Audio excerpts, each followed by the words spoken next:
Once again, welcome back to all the students of Pride Near Central School of Class 8 and all the students worldwide. I am Engineer Kumar Harshvardhan and I have been taking your class of SST on behalf of Pride Near Central School, Rajdham, Khagariya, Meher School, one of the best schools in the district. We don't only say it, but we prove it, है ना. सिर्फ एक कहते नहीं है, but हमने करके निरंतर 10th के रिजल्ट्स में दिखाया है. ठीक है, हमारे यहाँ से जो हर एक बच्चे जो 100% मार्क्स लेके पास हुए. ठीक है, तो हम कहाँ पढ़ रहे थे. हम ये चैप्टर नंबर 24 पढ़ रहे थे. सॉरी, इस chapter number 24 studying chapter number 24 the constitution of India. हमारे भारत की संविधान, हम अपने भारत के संविधान के बारे में पढ़ रहे थे. तो हमने the making of the constitution के बारे में पढ़ा था, है ना, कि कैसे कमेटी गठित हुई थी. डॉक्टर अंबेडकर जो है उस कमेटी के चेयरमैन थे और उनके अलावा भी बाकी 6 लोग जो है उस कमेटी के सदस्य थे, और किस प्रकार से हमारी जो है भारत की कॉन्स्टिट्यूशन बनी. अब हम पढ़ेंगे आज secularism and the Indian constitution. Secularism and the Indian constitution. Secularism and Indian constitution, है ना, and the Indian constitution. Short में लिख दिया कॉन्स्टिट्यूशन को. ठीक है, सेक्युलरिज्म, इस शब्द का अर्थ हमें समझना बहुत जरूरी है, क्योंकि जब आपने अभी 5 साल पहले, अभी भी आप इस शब्द के बारे में सुनते हैं कि एक ऐसी पॉलिटिकल पार्टी है जो सेक्युलर नहीं है ना. और जब वो पार्टी पावर में आई थी तब तो हर एक जो दूसरी पार्टियां हैं वो यही गुणगान कर रही थी कि जो पार्टी अब पावर में आई है वो सेक्युलर नहीं है, वो सेक्युलर नहीं है. भले ही कई सारे पार्टियों के नेताओं को ये भी पता नहीं था कि सेक्युलर का मतलब क्या होता है, लेकिन फिर भी वो ये हल्ला करते थे, चिल्लाते रहते थे कि ये पार्टी जो है वो सेक्युलर नहीं है. अब आपको मतलब बताता हूँ सेक्युलरिज्म क्या होता है, सेक्युलर क्या होता है. सेक्युलर का सिंपल अर्थ है जो हिंदी में होता है धर्मनिरपेक्ष. सेक्युलर का जो सिंपल जो मीनिंग होता है इंग्लिश में वो होता है धर्मनिरपेक्ष. मतलब वो ये कहना चाहते थे कि जो पार्टी पावर में आई है या जो पार्टी पावर में है वो धर्मनिरपेक्ष नहीं है. वो किसी एक धर्म को जो है, किसी एक समुदाय को जो है वो फेवर करती है और किसी दूसरे समुदाय को फेवर नहीं करती है. आप लोग काफी हद तक इस चीज को समझ गए होंगे. मुझे उस धर्म का नाम लेना अलग अलग जरूरत नहीं पड़ेगा कि किस धर्म के बारे में मैं कह रहा हूँ, किस धर्म के बारे में मैं नहीं कह रहा हूँ. ये आप बिल्कुल अच्छी तरह से समझ गए होंगे. तो ये जो है बहुत बड़ा मुद्दा बनाया था पॉलिटिकल पार्टीज ने कि वो जो पार्टी है पावर में जो आ रही है, जो पावर में है, वो सेक्युलर नहीं है. वो जो पार्टी है वो धर्म निरपेक्ष नहीं है ना. मतलब वो जो है किसी एक धर्म को जो है फेवर करती है, जो कि सरासर बिल्कुल ही गलत था, क्योंकि उनके पास कोई और मुद्दा नहीं था. इतने सालों से वो जो सरकार रही थी,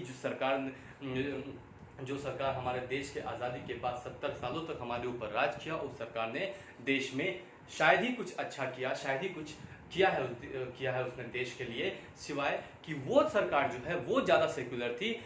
वो जो सरकार जो पहले थी वो जो दूसरे सरकार को बोली थी कि नहीं ये सेक्युलर सरकार नहीं है, वही बल्कि उसकी अपेक्षा में ज़्यादा उस प्रकार की थी जो ज़्यादा धर्म के ऊपर लोगों को बांटती थी. ठीक है, तो हम पढ़ेंगे secularism and the Indian constitution.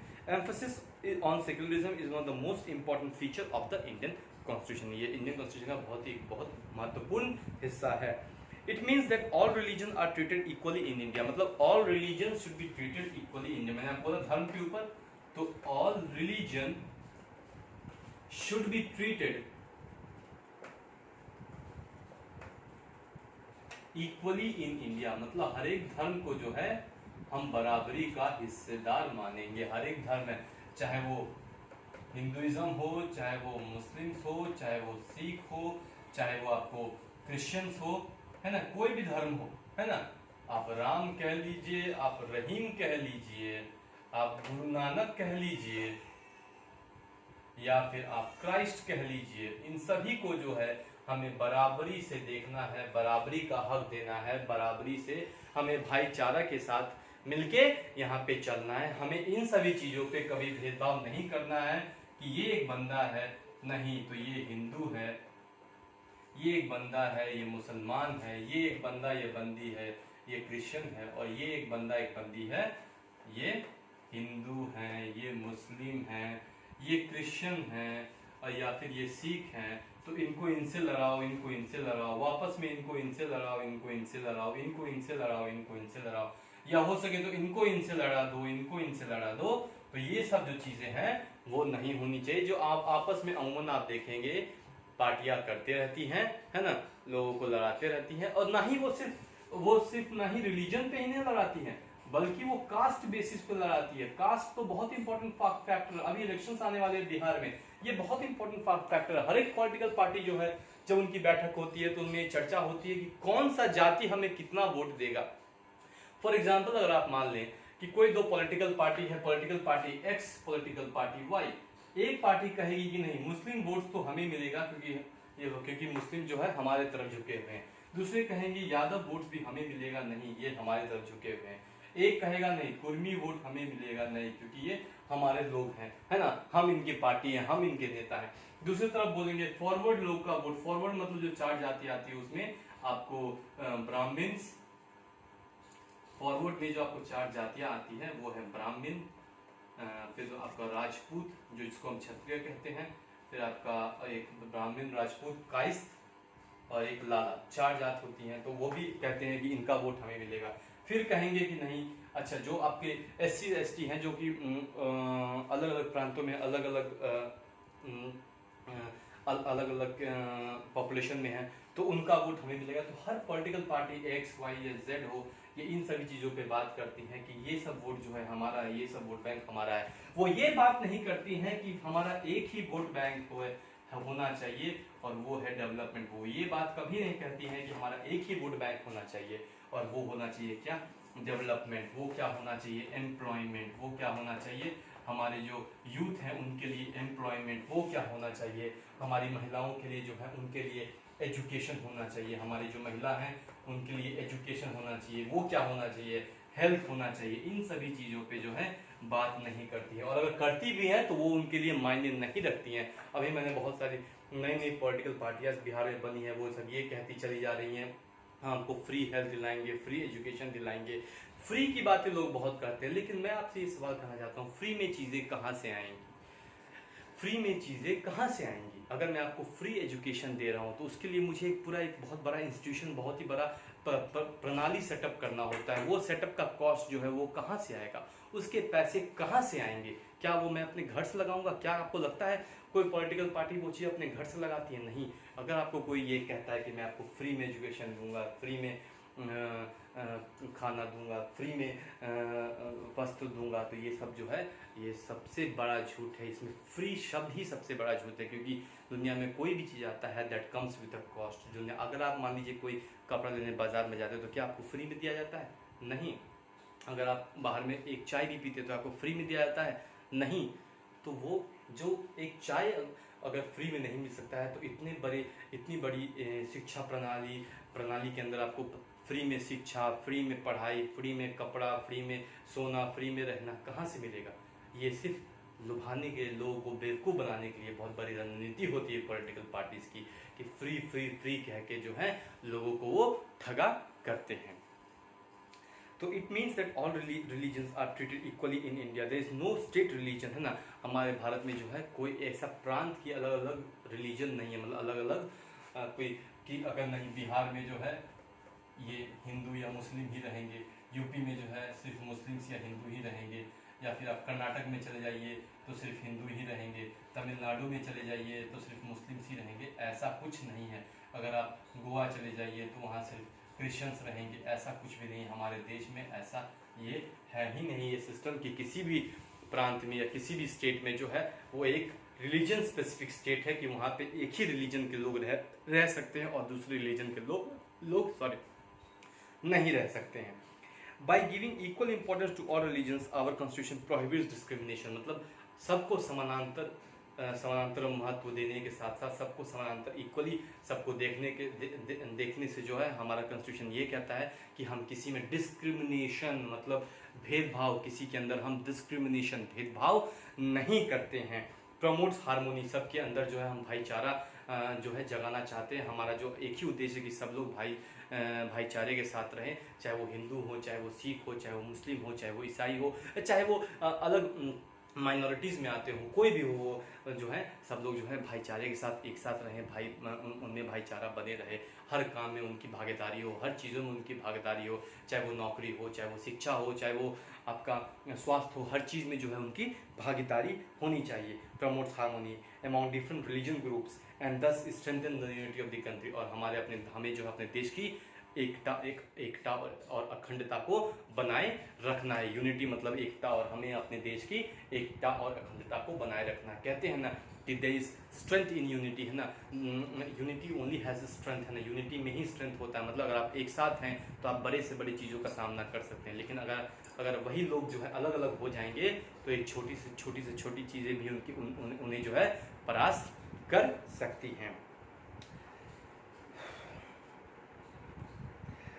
विस्टरमैन George Jacob, a British writer, coined the term secularism in 1850। मतलब ये पहली बार जो ये शब्द जब इस्तेमाल हुआ था, किस व्यक्ति ने इस शब्द का इस्तेमाल किया था या किस व्यक्ति ने ये शब्द बनाया, तो सन 1851 ईस्वी में जॉर्ज जैकब जो है एक ब्रिटिश राइटर थे, उन्होंने पहली बार जो ये शब्द बनाया, क्या, जिसका नाम था सेक्युलरिज्म।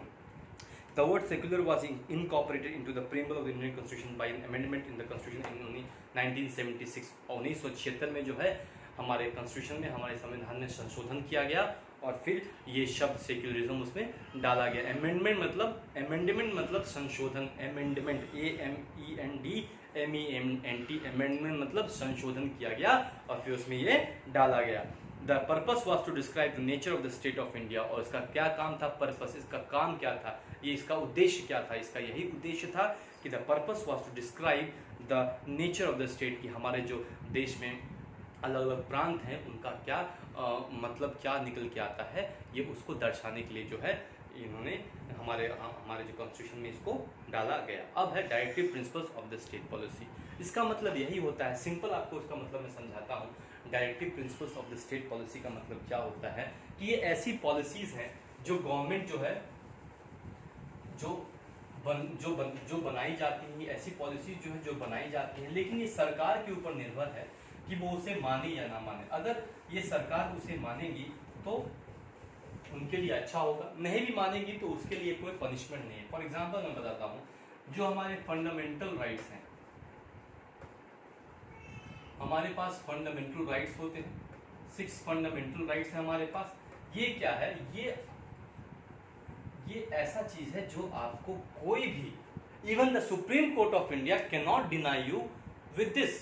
सुप्रीम कोर्ट जो हमारे भारत का एपेक्स कोर्ट है, सबसे बड़ा कोर्ट है, सुप्रीम कोर्ट जो है, वो भी आपसे ये अधिकार आपका नहीं छीन सकता है। ये जो आपके राइट्स हैं वो भी नहीं छीन सकते हैं, सुप्रीम कोर्ट भी नहीं आपसे ये राइट आपका छीन सकता है। आपका क्या है, वो आपका 6 फंडामेंटल राइट जो आपके पास आपकी मौलिक अधिकार हैं, इसको हम क्या बोलते हैं हिंदी में, माफ कीजिए मेरी हिंदी थोड़ी बहुत अच्छी नहीं है तो कुछ शब्द शायद इधर उधर हो जाएं, लेकिन जहाँ तक मुझे समझ में आता है मैं आपको कोशिश करता हूँ बताने की।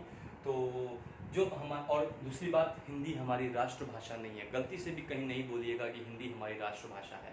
हमारे देश की कोई राष्ट्रभाषा नहीं है और हिंदी तो कतई नहीं है हमारे देश की राष्ट्रभाषा, क्योंकि हिंदी तो सिर्फ नॉर्थ में बोली जाती है। अगर आप साउथ में जाइएगा, आंध्रा में तेलुगु और तमिलनाडु में तमिल, और आपको कर्नाटका में कन्नड़, और आपको केरला में मलयालम बोली जाती हैं, तो आधी तो भारत में हिंदी बोली ही नहीं जाती है। तो फिर हिंदी हमारी राष्ट्रभाषा कैसे हो गई?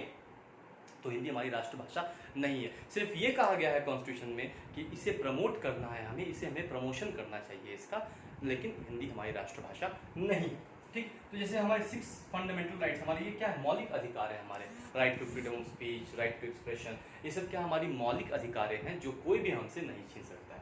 दूसरी तरफ अगर मैं आपसे बात करूंगा directive principles of the state policy,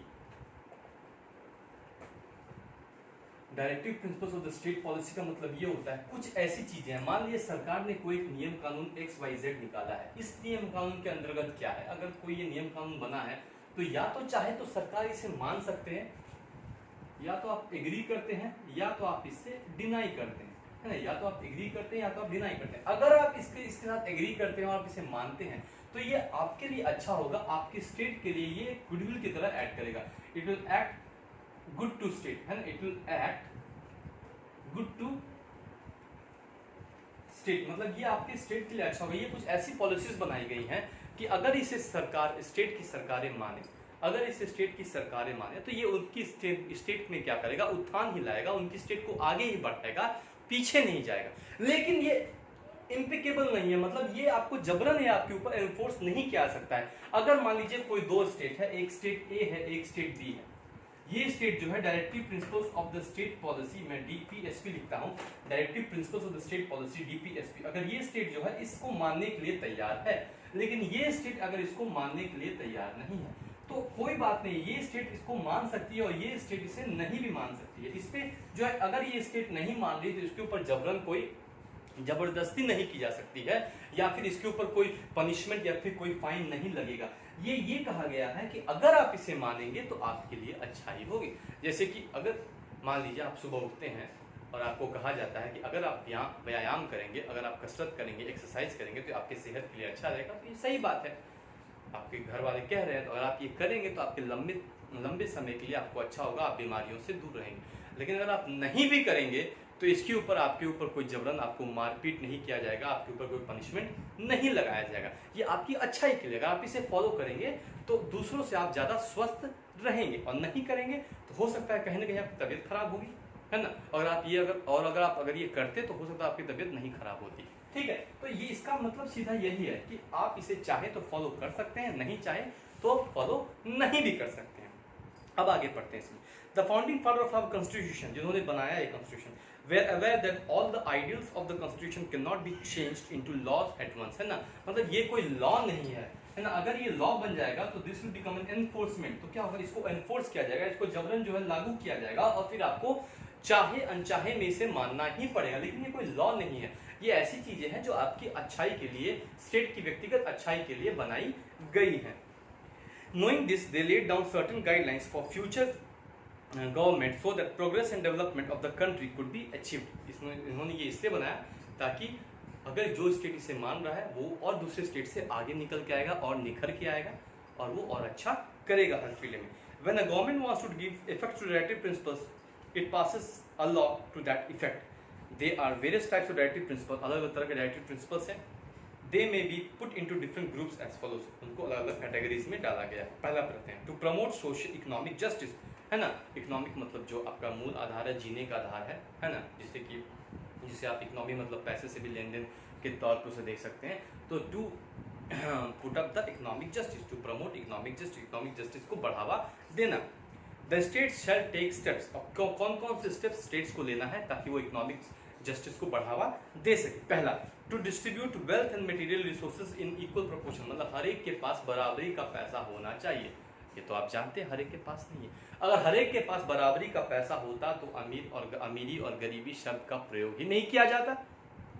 अगर मान लीजिए 3 पर्सन है XYZ, 3 पर्सन है XYZ, इनके पास भी 20 रुपए होता, इनके पास भी 20 रुपए होता और इनके पास भी 20 रुपए होता, मान लीजिए 20 ना भी होकर अगर 19 ही रुपया होता, फिर भी ये क्या हम बोल सकते थे कि यहाँ पे हमारा जो है इकोनॉमिक इक्वालिटी है।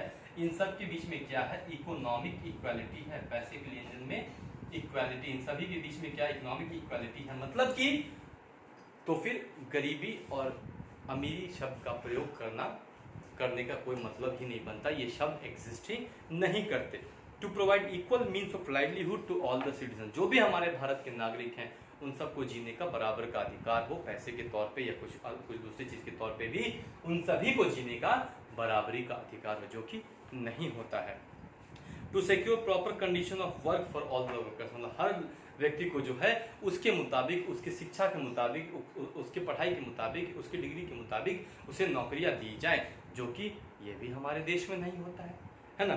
चौथा, to secure equal pay for equal, बराबरी का पैसा दिया जाना, है ना, चाहे वो महिला हो चाहे पुरुष हो। आपने पढ़ा होगा या फिर आगे जाके आप पढ़ेंगे इकोनॉमिक्स में दिया हुआ है कि अगर पहले ज़माने में कोई महिला हुआ करती थी, अगर वो महिला 2 ईंटा उठाई मान लीजिए, और उसी जगह पर अगर कोई पुरुष हुआ करता था और वही पुरुष भी अगर 2 ईंटा उठाए, तो अगर कोई महिला वही 2 ईंटा उठा रही है, उसके एवज में उसे 2 रुपया दिया जाता था, और वही अगर कोई पुरुष वो ईंटा उठा रहा है, 2 ही ईंटा वो भी उठा रहा है, लेकिन उसे उसके एवज में 5 रुपये दिए जाते थे। क्यों?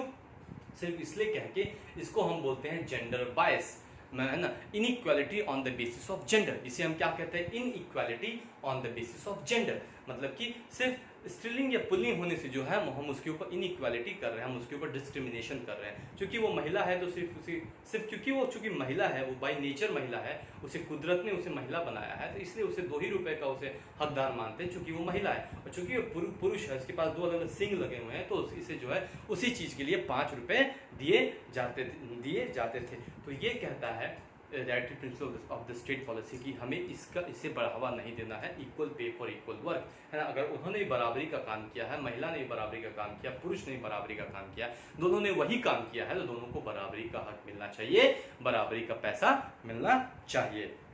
To protect child from exploitation, है ना।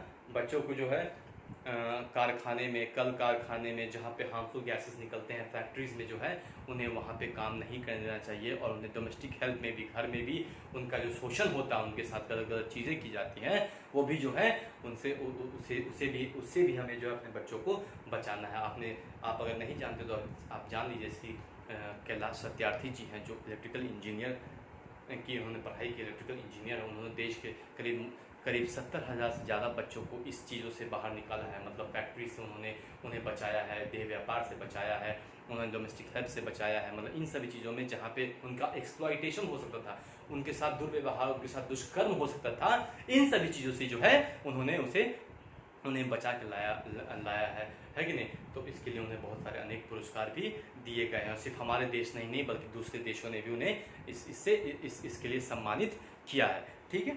और टू प्रमोट कॉटेज इंडस्ट्रीज, और हमें जो है अपने स्मॉल स्केल और मीडियम स्केल इंडस्ट्रीज और जो कॉटेज इंडस्ट्री, छोटे छोटे इंडस्ट्रीज हैं, उसे प्रमोट करनी चाहिए, जो अभी सरकार कर रही है। SMSCs और मीडियम स्केल MSMEs को जो है सरकार प्रमोट कर रही है, तो ये सब चीज़ें करनी चाहिए, ऐसा कहा गया है। अगर आप नहीं भी कोई स्टेट करता है तो इसमें कोई जबरन नहीं स्टेट के ऊपर कोई हम पनिशमेंट या फिर कोई पेनल्टी लगा सकते हैं, लेकिन अगर स्टेट ऐसा करता है तो ऑब्वियस है वो स्टेट जो है बहुत ही आगे बढ़ेगा और काफ़ी अच्छा नाम कमाएगा, काफ़ी ऊंचा जाएगा। दूसरा, to promote welfare and social justice. दूसरा क्या है? To promote welfare and social justice. The state shall take steps to help the sick, aged and unemployed, है ना। किसको मदद करना है? जो बहुत ही बीमार रहते हैं, बहुत ही बूढ़े बुजुर्ग हैं। आप लोग को पता होगा कि हेल्प एज ओल्ड होम्स होता है ना, हेल्प एज होम्स होता है, ओल्ड होम्स होता है ना। इन सब चीज़ों में क्या होता है, जैसे कि मान लीजिए कोई एक बंदा X है, उसके माता पिता Y हैं, तो उस बंदे ने अपने माता पिता को छोड़ दिया है, चाहे जो भी कारणवश हो, जो भी उनके घर की अपनी बात होगी, जो भी कारणवश अगर उसने अपने माता पिता को छोड़ दिया, तो ये स्टेट का दायित्व होता है कि ओल्ड एज होम्स में जो है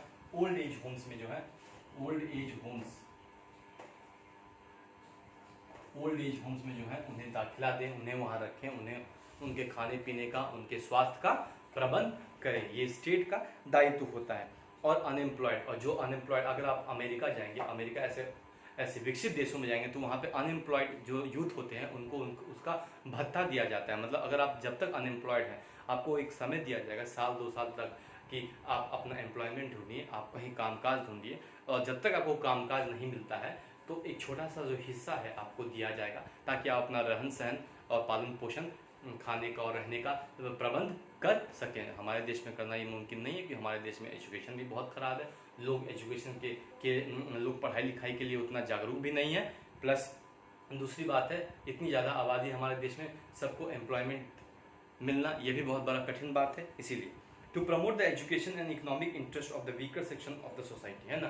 तो जो नीचे तबके के लोग हैं, जो कि अभी भी पिछड़े रह गए हैं, जो अभी भी मेन स्ट्रीम से नहीं जुड़े हैं, उन लोगों के लिए जो है हमें जो है शिक्षा देना है, और education and economic interest of the weaker section, और उनकी देखभाल भी करनी है, और उनके बच्चों को अच्छी से अच्छी तालीम देनी है, उसकी व्यवस्था भी सरकार को ही करनी है।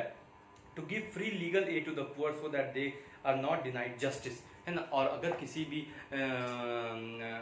ऐसे लोग जो कि मेन स्ट्रीम से अभी नहीं जुड़े हैं, अभी भी माइनॉरिटीज़ में अभी भी वो पीछे हैं, उनकी जो कास्ट है अभी भी पीछे चल रही है, उनकी जाति अभी भी पीछे चल रही है, अभी भी वो मेन स्ट्रीम से नहीं जुड़ पाई हैं, तो उनको क्या है, अगर उन्हें कहीं दिक्कत हो रही है, अगर कहीं केस वेस हुआ है और उन्हें अगर उसमें दिक्कत हो रही है, तो उन्हें जो है फ्री एड मिलना चाहिए। उनकी जो वकील है वो उन्हें फ्री मिलनी चाहिए, ताकि वो उनके हक में लड़ाई कर सके, है ना, और उन्हें जीत दिला सके। To provide care to childrens and education to all the childrens up to the age of 14, ये हमारा फ्री एंड कंपलसरी एजुकेशन में आता है। आर्टिकल 21A है शायद, अगर मैं गलत नहीं हूँ तो शायद ये आर्टिकल 21A के अंतर्गत आता है कि all the childrens up to the age of 14 are liable to get free education. हर एक बच्चे को जब तक कि उनकी उम्र 14 साल की नहीं है तब तक कि उन्हें जो है फ्री एजुकेशन दिया जाए, शायद क्लास 5वीं या 6ठी होगी, तो उस समय तक जो है उन्हें सरकार के द्वारा जो है फ्री एजुकेशन दिया जाए, सरकारी स्कूलों में जो है फ्री एजुकेशन दिया जाए।